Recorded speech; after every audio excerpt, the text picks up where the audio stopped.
IPL season అంటే చాలా మంది ప్లేయర్స్ టాలెంట్ బయటపడుతూ ఉంటుంది.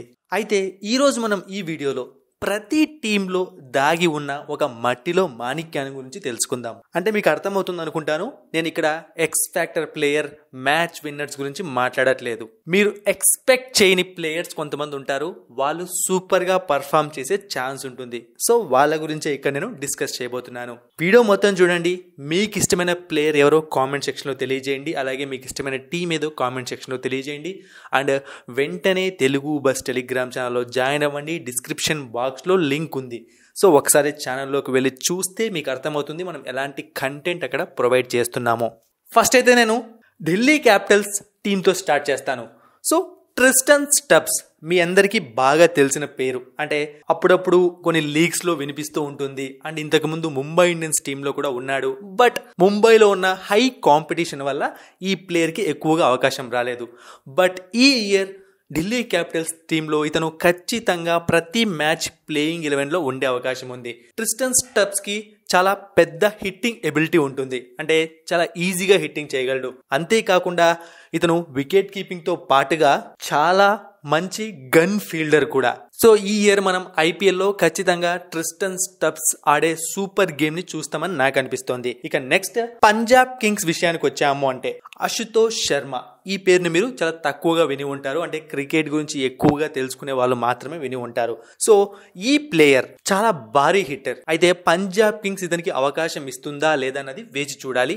లాస్ట్ ఇయర్ చూసాము అంటే మనం అథర్వ టైడేకి అవకాశం ఇచ్చి అతన్ని లైమ్ లైట్ లోకి తీసుకొచ్చింది. అలాగే ఈ అశుతోష్ శర్మ కూడా అవకాశం ఇస్తే ఖచ్చితంగా సూపర్ ప్లేయర్ అయ్యే అవకాశం ఉంది. ఇతను 15 మ్యాచెస్ లో 419 రన్స్ చేస్తే యావరేజ్ 29.92 ఉంది. Strike rate 197. సో ఇంత స్ట్రైక్ రేట్ ఉన్న బ్యాట్స్మెన్ ఐపీఎల్ లో గ్రౌండ్ లోకి దిగి ఆడుతూ ఉంటే ఎలా ఉంటుందో మీరు ఒకసారి ఊహించుకోండి. ఇక నెక్స్ట్ గుజరాత్ టైటాన్స్. ఆక్షన్ లో వీళ్ళు రామిన్ మించ్ 3.8 crores పెట్టి ఈ ప్లేయర్ ని కొనుగోలు చేశారు. సో ఎవరో కూడా తెలియని ఈ ప్లేయర్ కోసం వాళ్ళు ఎందుకు అంత డబ్బు ఖర్చు పెట్టారు.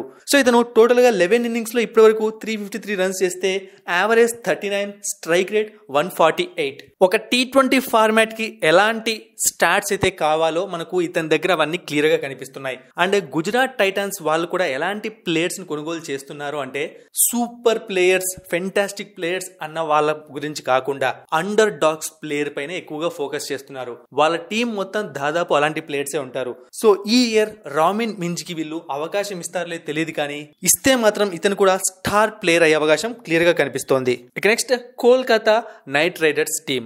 ఈ టీంలో రమన్ దీప్ సింగ్ అని ఒక ప్లేయర్ ఉన్నాడు. ఒకసారి ఇతని స్టాట్స్ చూసాము అంటే సయ్యద్ ముస్తక్ అలీ ట్రోఫీలో 127 రన్స్ చేస్తే స్ట్రైక్ రేట్ 222 ఉంది.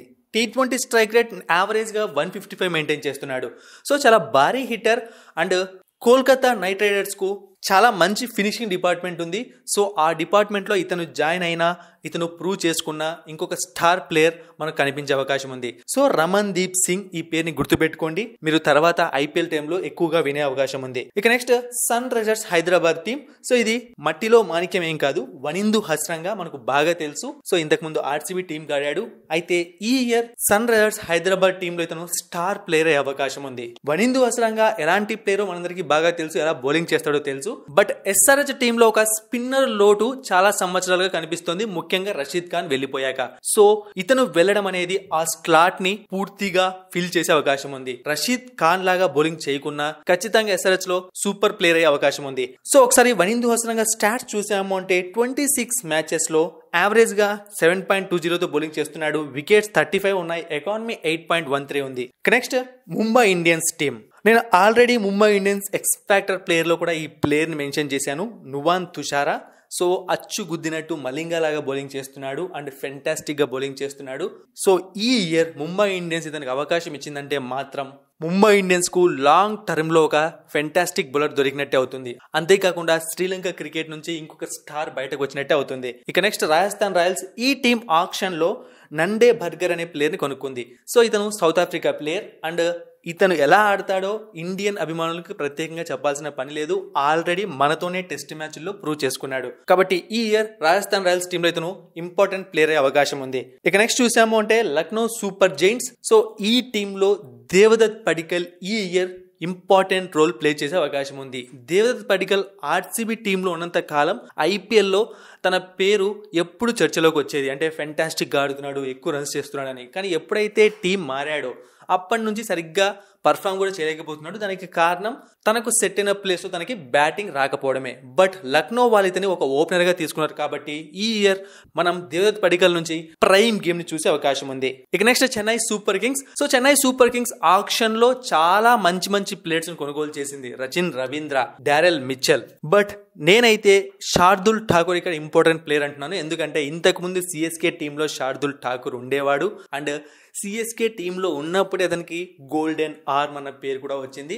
అంటే ఇక్కడ నేను శార్దుల్ ఠాకూర్ గురించి చెప్తోంది కేవలం సిఎస్కే టీంలో ఉన్నాడు కాబట్టే. వేరే టీంలో ఉంటే శార్దుల్ ఠాకూర్ ఇంపార్టెంట్ ప్లేయర్ అవుతాడని చెప్పలేము.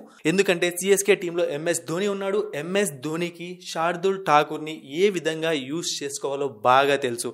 సో ఎప్పుడు బౌలింగ్ ఇవ్వాలి, సో ఏ టైంలో ఎలా యూజ్ చేసుకోవాలి, ఇవన్నీ కూడా ధోనికి బాగా తెలుసు.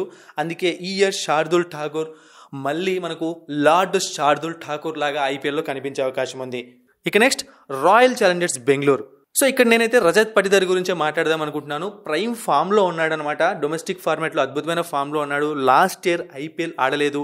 అంతకుముందు ఇయర్ ఆడిన కొన్ని మ్యాచెస్లో కూడా తన ఏంటో ప్రూవ్ చేసుకున్నాడు. సో ఇప్పుడు మళ్ళీ అతనికి అవకాశం రాబోతోంది ఆర్సీబీ టీంలో. ఖచ్చితంగా ప్లేయింగ్ 11లో ఉండే ప్లేయర్, ఆర్సీబీ బ్యాటింగ్ డిపార్ట్మెంట్ని మరింత బలపరిచే ప్లేయర్, మంచి స్ట్రైక్ రేట్ ఉన్న ప్లేయర్. సో ఈ ఇయర్ మనం రజత్ పటిదార్ దగ్గర నుంచి ఫెంటాస్టిక్ పర్ఫార్మెన్స్ చూసే అవకాశం ఉంది ఆర్సీబీ టీంలో. అండ్ ఆర్సీబీ టీం నుంచి స్టార్ ప్లేయర్ గా ఎదిగే అవకాశం కూడా కనిపిస్తోంది.